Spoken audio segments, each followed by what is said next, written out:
পবিত্র কাবা শরীফ জিয়ারতের আকাঙ্ক্ষা নিয়ে বিমানবন্দরে ভিড় করছেন উমরা যাত্রীরা। কারো চোখে আনন্দের অশ্রু, আবার কারো মুখে আল্লাহর দরবারে পৌঁছানোর গভীর প্রশান্তি। অনেকেই বলছেন জীবনের সবচেয়ে বড় স্বপ্ন পূরণ হতে চলছে তাদের।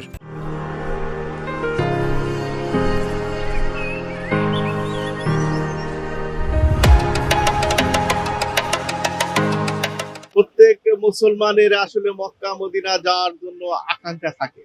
আকাঙ্ক্ষা যদি করে কেউ আল্লাহ নিয়ত করে, তাহলে ইনশাআল্লাহ আল্লাহ রাব্বুল তার আকাঙ্ক্ষাকে পূরণ করেন। আসলে হজ তো আর সবাই দেখা যায় যে কেউ সারা জীবনে একবারই হজ করে, তো ওমরা করে একবার।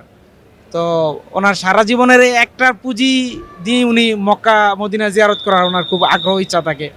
তো এখন ধরেন কোনো একটা বৈশ্বিক পরিস্থিতির কারণে এই জিনিসটা যখন একটু ডিলে হয়ে গেল, তখন ওনারা একটু মানসিকভাবে ভেঙে পড়ছিল এবং আপসেট হয়ে গেছিল।